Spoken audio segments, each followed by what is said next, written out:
Oh, feminine, I really don't know how you do it.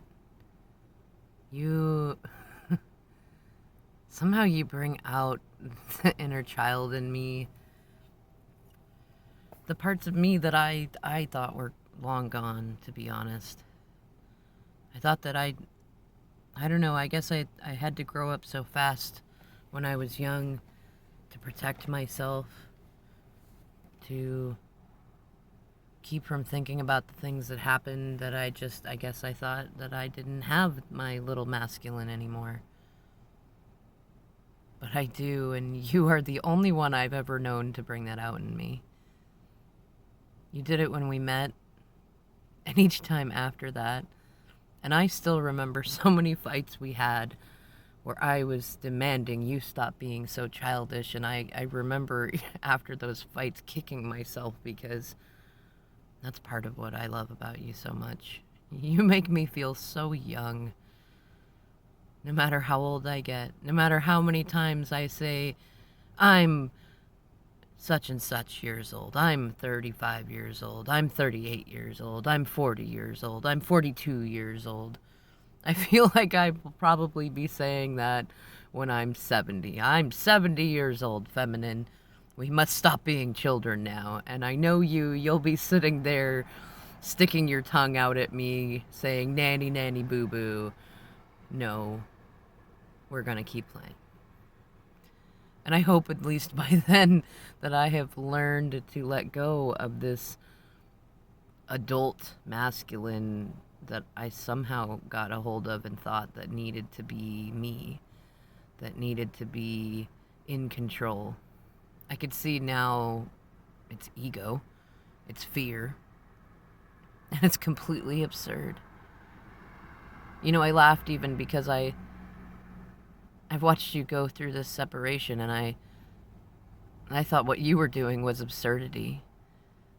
I laughed so much even when you talked about embracing absurdity. I mean, it to me at least, well, I don't know. I didn't know what to think because I don't know anyone who can so consciously recognize that they're being absurd and choose it anyways once they realize that it is. And now I've come to this realization that what you were embracing was not actually absurd at all. That the absurdity was that anyone else would think it was absurd. That I thought it was absurd. That any one of us adults could look at anyone else and say what is right for anyone. What should be done and what shouldn't. And now I see that all along it was me who was embracing absurdities, and I don't even know that embrace is the right word, but I was sure clinging to them. And now that I'm more awake and stepping back and looking at all I've done for all this time versus what you've done, seeing how you've grown up and how far behind I feel, you were the one who was embracing what was real. You were not afraid to stand apart. You were not afraid to sit and focus on your art. You were not afraid. Or maybe, well, I guess I know you well enough to know you were very afraid. Though, feminine, you've always impressed and intimidated me in your ability to do things that scare you anyways. You've drugged me across state lines. You've drawn crooked lines and told me to walk them straight. You've suggested I play songs backwards, and strangely, you've gotten me up on stages, and you've praised me for so many things I never thought I would do in my life. And you regularly bring out the little in me. And you show me how much more fun life is when we embrace absurdities and then see that they weren't absurd at all. Least of all, love. I think that's what I'm realizing. That's what you've been showing me this whole time, isn't it? Love. Unconditional love. Love without conditions.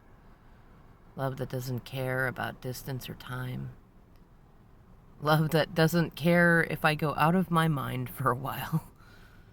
Love that sees my inner child and my higher self and my 3D self.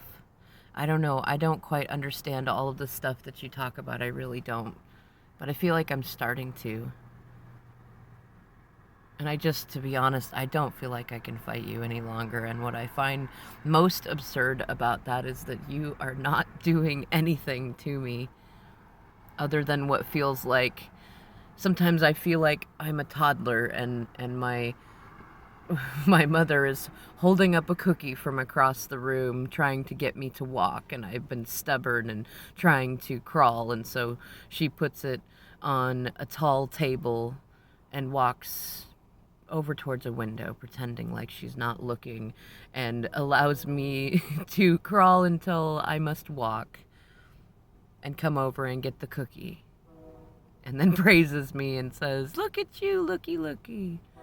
And then I feel so good for having walked maybe all of 4 steps. But then I want to do it again. And dear feminine, sometimes that's how you make me feel, and it's confusing. Because I know they say that we find feminines that remind us of our mothers, and I don't want you to feel like you need to be my mother. Though at the same time, sometimes you remind me of all the best parts of my mom. Some of the worst too, but most of the best parts. And I don't know. There's just something about that. It's confusing yet alluring. Especially for how many ways you're nothing like anyone in my family, least of all my mother. I don't know. I'm still waking up, feminine, and I don't know how long I will be awake for. I think I'm finally starting to get to a place where I'm not so afraid of dropping again, though I am worried to a degree what will happen when I'm down there.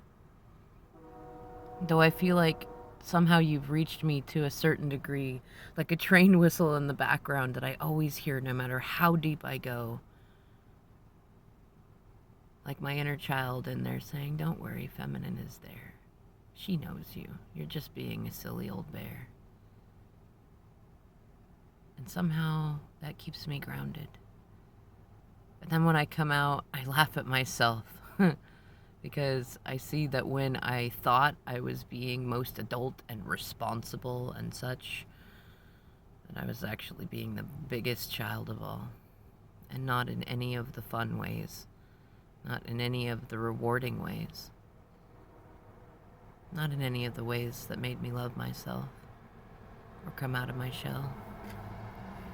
And somehow you do that to me. You show me that by not showing me anything, by being yourself, by laughing at me, laughing, and then showing me you're really just laughing with me. I just haven't caught up yet.